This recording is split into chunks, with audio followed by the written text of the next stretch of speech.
Bonjour à tous, je suis Prince Atobla. Dans cette vidéo, je vais vous présenter comment configurer les ACL étendus sur des routeurs. Dans la précédente vidéo, je vous avais présenté comment configurer les ACL standards. Mais la différence entre ces deux types d'ACL, c'est que les ACL standards s'appuient uniquement sur les pools d'adresses réseau source, tandis que les ACL étendus peuvent s'appuyer sur l'adresse réseau source, l'adresse réseau destination, le port de communication TCP. Et voilà, c'est une des grosses différences que vous avez entre ces deux protocoles. Donc les ACL étendues sont beaucoup plus précises. Et comme vous l'avez vu la dernière fois, les ACL standards, on les implémentait le plus proche possible de la destination. Contrairement aux ACL standards, les ACL étendus, on peut les implémenter le plus proche possible de la source, vu qu'elles sont très précises. Donc sans plus tarder, on va configurer les différents équipements qui sont sur ce diagramme réseau afin de vous expliquer par la pratique. Donc je me connecte au routeur R0. Voilà. Je vais configurer son interface 0/1, plutôt 0/1, IP adresse 192.168.1.1 et je mets le masque 3x255.0. Le shutdown. Vous allez voir que l'interface là va s'allumer systématiquement. Voilà, c'est passé au vert. Je configure sa seconde adresse, IP adresse 10.0.0.1 3x255.252. Le shutdown. C'est configuré sur ce routeur. Je viens sur le routeur qui est là. Je vais également le configurer. Configure terminal. IP interface face Ethernet 0/0. IP adresse 10.0.0.2. Le masque, normalement, c'est 3x255.252. Puisque j'ai mis /3. Hein. Je vais m'assurer que je n'ai pas fait la même erreur de l'autre côté. Je profite pour changer le nom du routeur. R2.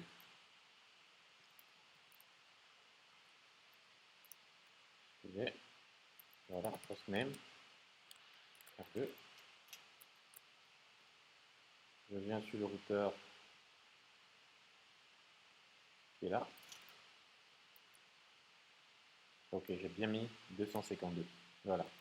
Je change le nom de ce routeur, hostname. R1. Donc les deux routeurs sont configurés. Je vais configurer l'autre interface du routeur R2.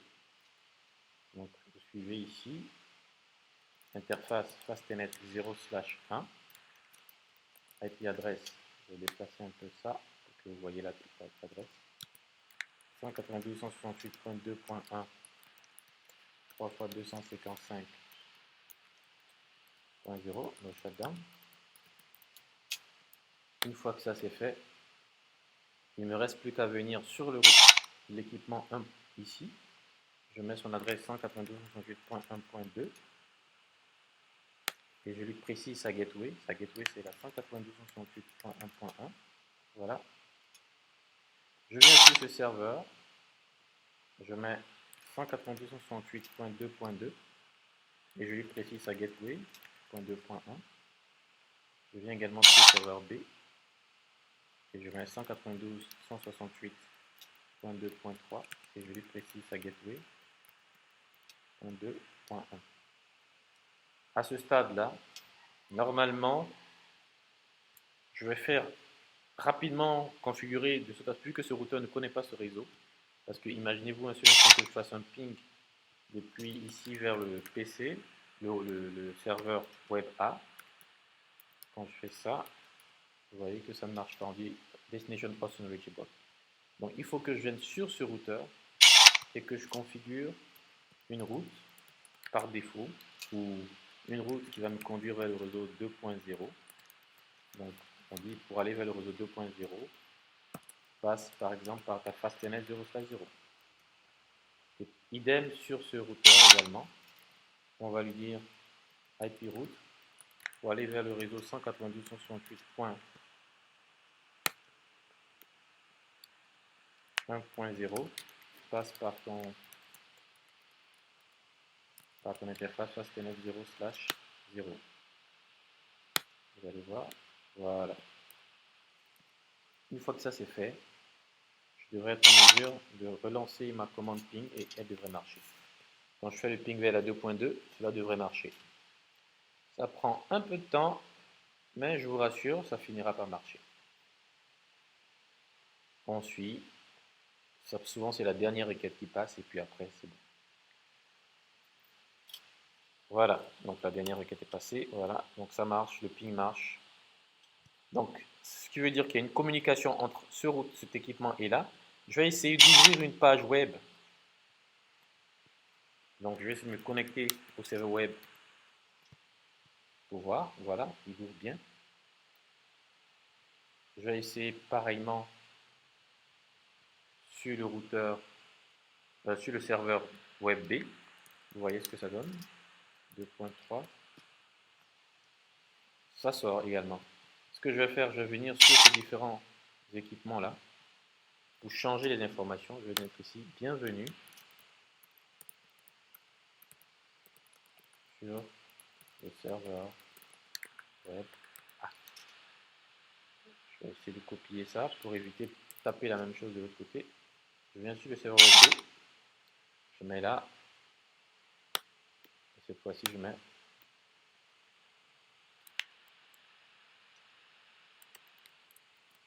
non, ça marche pas. Bienvenue sur le serveur web B. Ok, donc on est bon. Donc, ce qui veut dire que quand je tente maintenant de me connecter à la 192.168.2.2, je fais OK, il me dit bienvenue sur le serveur web A. Quand je fais .3, bienvenue sur le serveur web B. Donc ça me permet de savoir sur lequel des serveurs je suis.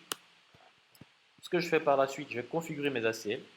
Vu qu'on a dit les ACL étendus doivent être le plus possible proche de la source, donc de ce PC, on va configurer cela au niveau du routeur 0. Comme vous pouvez le constater, voici les ACL qu'on va créer. Le PC0 peut accéder au serveur web A, le PC0 ne peut pas accéder au serveur web B, le PC0 peut faire un ping sur le serveur web B, le PC0 ne peut pas faire de ping sur le serveur web A. Donc, sans plus tarder, on vient sur le routeur R1 pour créer l'ACL. Donc, on fait Access List. On va prendre les numéros qui sont compris dans les ACL étendus. Donc, on prend le numéro 100 et on met Permit. Le PC0 peut accéder au serveur web A, donc ça voudrait dire Permit. On prend le protocole TCP. On précise l'hôte, donc l'hôte c'est 192.168.1.2, ça c'est la source, l'hôte source. On précise la destination, donc host, je vais augmenter, voilà. La destination c'est l'équipement 2.2, le serveur web A, et on va dire, lorsqu'on tente de se connecter au port 80, donc EQ80, donc équivalent à 80, le serveur web c'est tourne sur le port 80, il faut autoriser le PC ayant l'adresse 1.2 d'accéder au serveur web A qui a l'adresse 2.2 quand il tente de se connecter au port 80. Et là, on fait OK. La même commande, nous allons la taper, mais cette fois-ci, pour empêcher la communication vers le PC, vers le serveur web B, quand il s'agira de se connecter au serveur web du PC B. Donc, on tape les mêmes commandes, mais cette fois-ci, on met deny ici.